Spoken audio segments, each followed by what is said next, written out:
Merhaba arkadaşlar, ben Barbaros.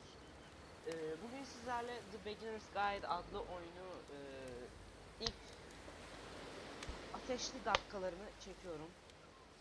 Evet, artık bu serinin ismi Ateşli Dakikalar. Bunu seri olarak da yapabilirim. Çünkü yani ben bunu oynayacağım. Bunu full oynayacağım. Öyle böyle oynamayacağım. Yani tabii kısa sürerse bilemeyeceğim. Oyunu biliyorsunuzdur. Ben ilk defa oynuyorum şu an. Bir tane Parable'ı biliyorsunuzdur, hani bilmezseniz yok diyeceğim. Ünlü bir oyun, güzel de bir oyun, benim çok sevdiğim bir oyun. Aynı şirketin oyunu, firmanın oyunu. Hemen başlayalım. The Beginner's Guide. Merak ediyorum, çok merak ediyorum. Çıktığından bile merak ediyorum hakikaten. Please make sure. Okay. Zaten biraz sevdi. Okay.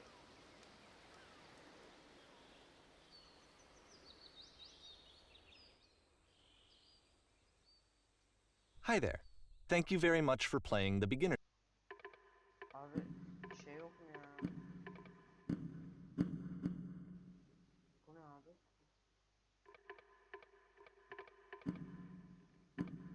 Dur. Bu videoda olabilir mi?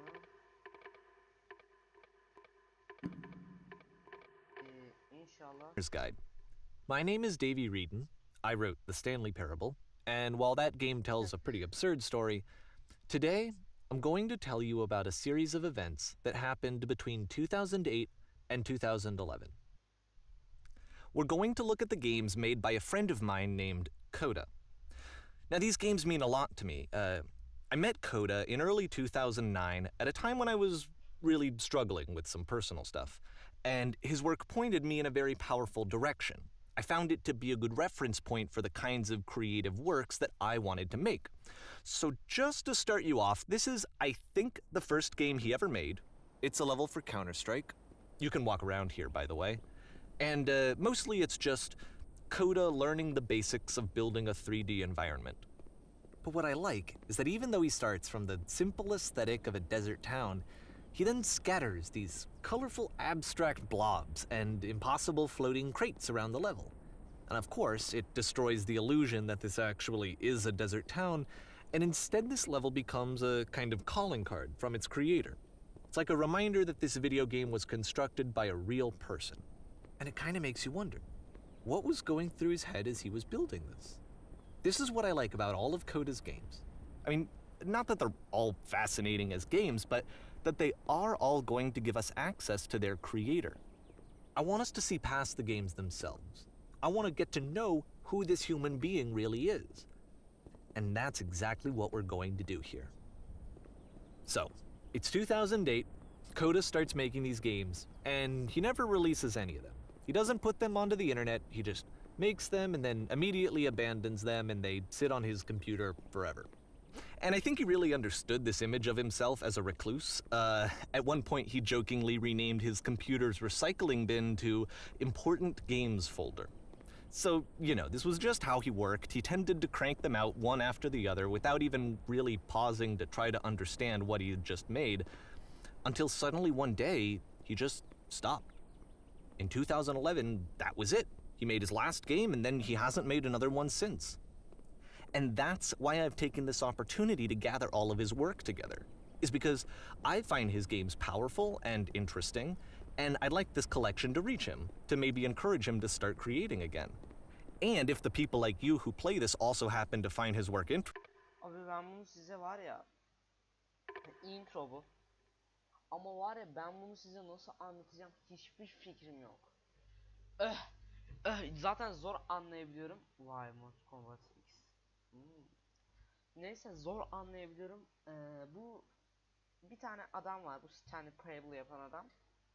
Intro şu an zaten hani ön söz gibi bir şey, kitap gibi olmuş. Kitap gibi bir şey. Ön söz gibi bir şey. İşte anlatıyor bunun yapımcısının şeylerden başladı. 2008'de kendi kendine oyun işlerinde kendi kendine oyunlar yapmaya başlamış abi. Bu oyunda o bütün hani yaptığı maplerin koleksiyonu, tamamen bir koleksiyon. Var ya, ben bunun serisini çekemem. Sadece şey yapabilirim. Anlatamam bunu.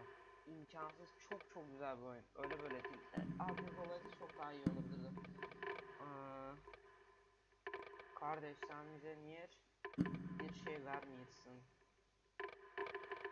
Keşke verebilsem.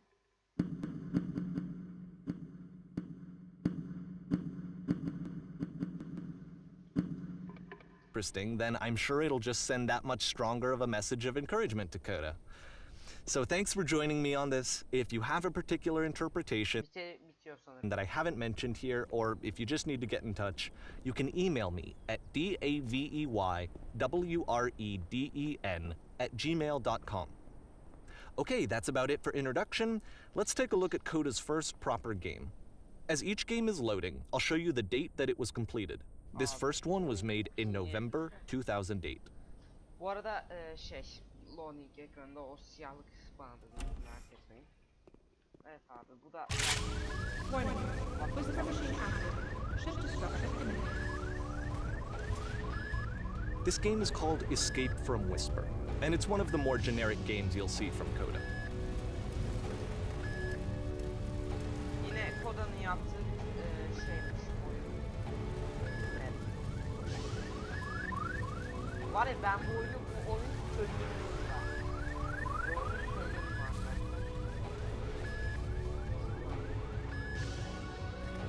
Security call breached. Hostile alien life forms inbound. It kinda looks like this game was abandoned mid-development. For instance, you have this gun, which you'd think would indicate that there are supposed to be monsters or enemies somewhere, but then clearly there are no enemies anywhere. You can't even reload the gun when you run out of bullets. But ultimately we don't really know. Maybe Coda thought that actually it was complete the way that it is. And I think that we should talk about his games for what they are, rather than... Abi bu oyunu bu şey yapmamış ya. Kompletlememiş bunu. Bu arkadaşlar günlük gibi bir şey. Kitap gibi bir şey. Bu hani anlatabilir miyim bilmiyorum. Çok değişik bir şey. Oyun değil. Oyun değil abi. Bu tecrübe gibi bir şey ya. Garip bir şey. Anlatamam. Anlatamam. Bu yine Koda'nın yaptığı işte tamamlanmamış kendi çapında oyunlar. Bunların hiçbirine internet yükleme gereği duymamış.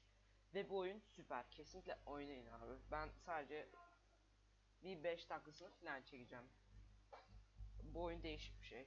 Oyun değil. Onu söyleyeyim. Bu oyun değil. Anlatamadım ama neyse. for what they're not. Enemy force neutralized. Begin ship evacuation.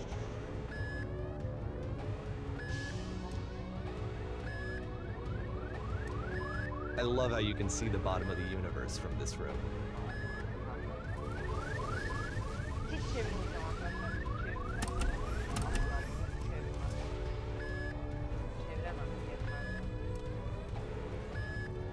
Apparently, this space station has a labyrinth on it. Sure, I don't know. There's really no reason for it that I've ever been able to discern, so in the interest of time, I'm just gonna skip you on past it. Okay, this is the part that's interesting. The game has this narrative about the whisper machine and how it has to be turned off, and then you get to the engine room. Hey, you there, in the engine room. You could save us all. That beam is powering the whisper machine. We could disrupt it by introducing a great enough heat signature. If your body could stop the beam. It's so much to ask, but for all of our lives, would you do it? Could you give yourself? Veririm ben. Aç lan köpeği. Bilemedim ki. Eğer şey yaparsak bütün dünya kurtaracağız. O değil de burada şey mantığı işliyor. Oh yeah. Bu top. Evet bütün dünyayı kurtaracağız. Hop atladık. Öldük. Let me pause here for a second. What you just experienced, stepping into the beam and then dying, is probably what Coda had initially intended when he was developing this level. But when he first compiles and plays it, something goes wrong. There's a bug somewhere. And this is what happens instead. Abi bug'a girmişiz ya. Tekrar mı gireceğiz? What the fuck? Okay. Çok güzel mi? the beam causes you to start floating. And this is an important moment for him. Because yes, this is technically a glitch, but Coda identifies something human about it, like how small it makes you feel in the face of this larger chaotic system. Or this floating could be the afterlife, a peaceful place, juxtaposed against all of the hysteria that you've just had to traverse. I don't even know. I have no idea what he was thinking, but what's clear is that after making this, something lodges itself in his brain. He wants to do more of these really weird and experimental designs. So he stops work on this and moves on to a stream of tiny little games that go in all sorts of directions. Let's go ahead and take a look at the first game he made after leaving this one behind. Bu Türkçe değil arkadaşlar. Kısası ben de seçerdim. Anlıyorum İngilizceden çevirecek kapasitede hani çevirsem bile hemen eğitimde geleceği için cidden çok güzel ben.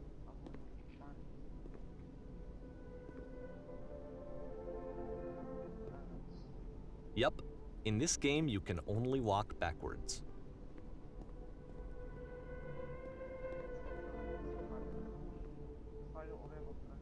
So it's a short and relatively minimalist experiment combining motion and narrative. It is less advanced than the previous game, but actually it seems to be more focused, more complete. Coda's trying to give it a unique voice rather than simply basing it on a pre-existing trope.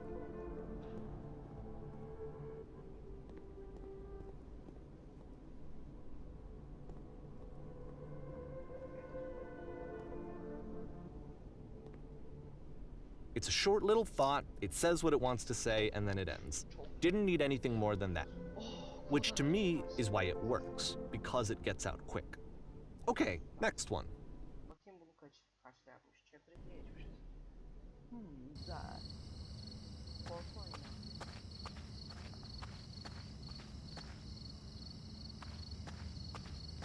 Nereye?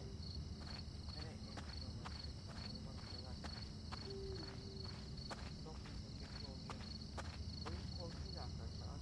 And that's it. Okay, the meaning of this game won't be clear just yet. Please be patient with me for a few more games and I promise you'll see what makes it interesting.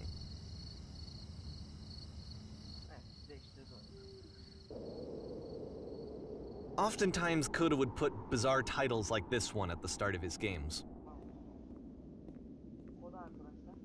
I wish I'd known him at the time that he was making these early games. He would really only talk to me about his work as he was making it.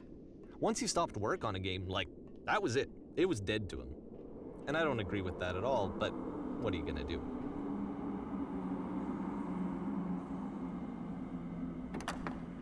Once you've been slowed to an absolute crawl, the door at the top of the stairs opens. So why, if Coda's not showing these games to anyone, why bother opening the door at all? Well, to show you, I'm modifying the game here so that when you press enter, it'll bring you back up to full speed so you can enter the door for yourself.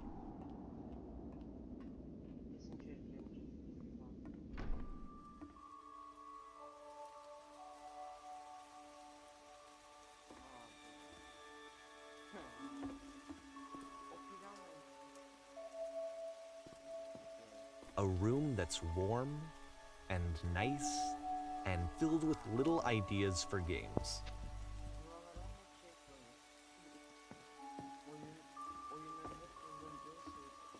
Coda would often tell me that he didn't mind if people thought of him as cold or distant. He said that he knew that he was actually a vibrant and compassionate person, but that it takes time to really see that. It can be a very slow climb to get there.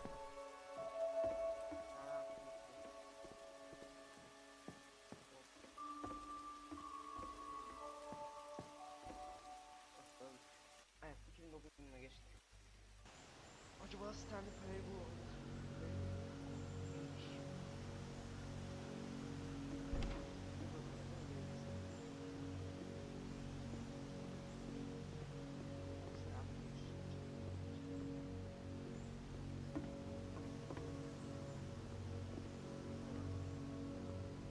Well, this is new for Coda. It's an actual puzzle. Go ahead and see if you can solve it.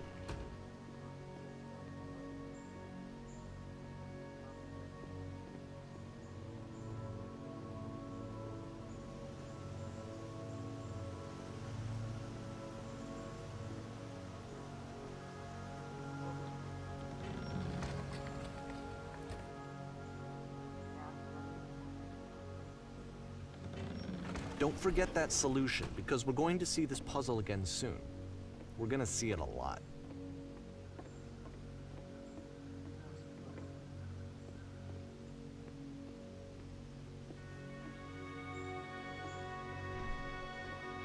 So that seems to be it, right? You walk down a corridor, you solve a puzzle, you get to the end. Simple enough. All right, now I'm going to modify the game again so that when you press enter, it'll remove all of the walls from this room.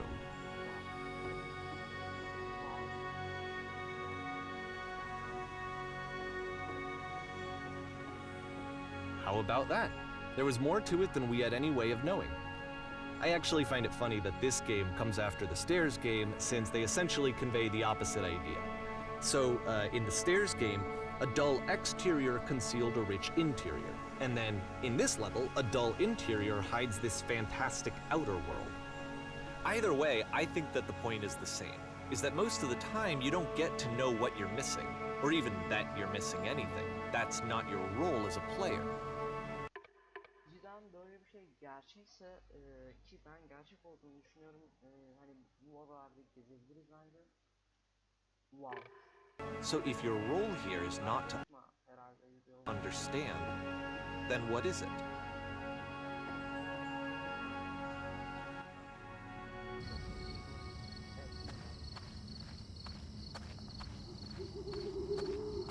Aha! So this, combined with the entering game from earlier, tells us that Coda believes his games are connected somehow. It could even be that the Stairs game and the puzzle game are literally connected in between this and the entering game. There's a bigger picture that all of his games are meant to play a role in, some larger meaning that we won't be able to grasp until we've seen all of them.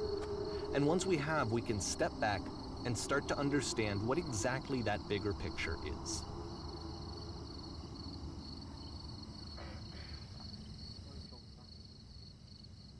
Bu büyük ihtimalle 2015'e kadar gidecek böyle.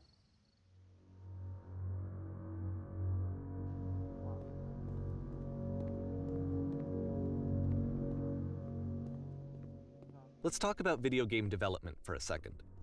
Every video game runs on what's called an engine, which determines what the game can and cannot do.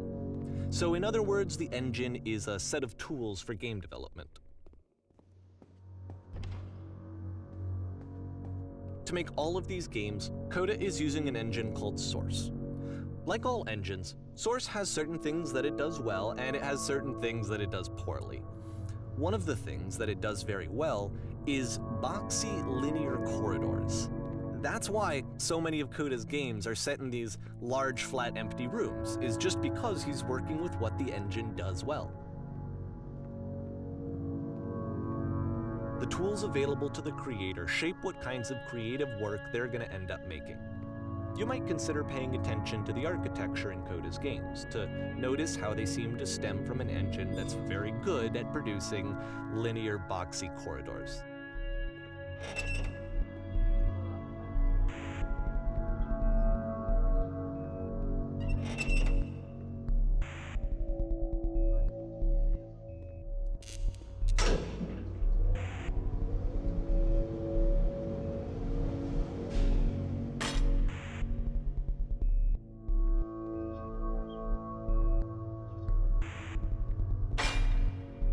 This prison, funny enough, in Coda's original design, the doors stayed shut for a full hour before letting you go. If you don't mind, I think we're gonna skip that. This is something that he and I used to argue about a lot. You know, whether a game ought to actually be playable, whether it means anything if no one can get through it. And I would always defend that, you know, all this work goes into the game, why not make it playable and accessible? And so we just got into heated arguments over it, and there was one time that after one of these conversations, he went home, and a day or two later, he sent me a zip file entitled Playable Games that was full of hundreds of individual games, each of which was just an empty box that you walked around in and nothing else. Believe me. Bunlara oynanabilir oyun dememiş de oynanabilir oyun diye bir zip file oluşturmuş, arşiv. Gitmiş abi boş bir tane bölüm koymuş içine, tamamen yürüyebildiğim. Bir de arşivin adı da oynanabilir oyunlar. Bak I played every single one of those just to find out if there was like a gag hidden somewhere. There wasn't.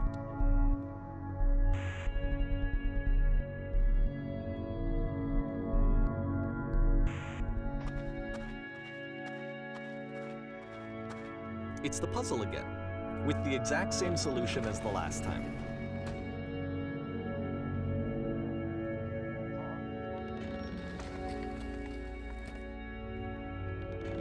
There's still no clear indication of what makes this puzzle so special that Coda is going to return to it over and over. But I promise I'll share with you my interpretation very shortly.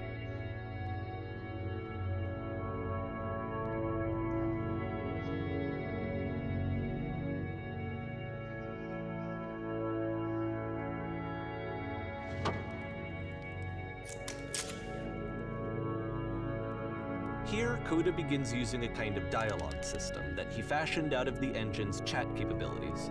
Use the 1, 2, 3 buttons on your keyboard to respond.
And so we make one last descent down to the final floor of the level.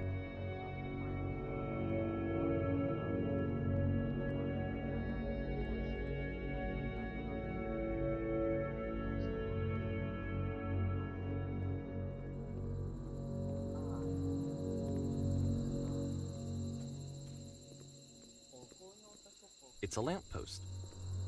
Okay, I can't tell you quite why, but for some reason, Coda fixates on this lamppost. It's going to appear at the end of every single one of his games from here on out. I'll tell you what I think. I think that up to this point, he's been making really strange and abstract games with no clear purpose, and maybe you can only float around in that headspace for so long.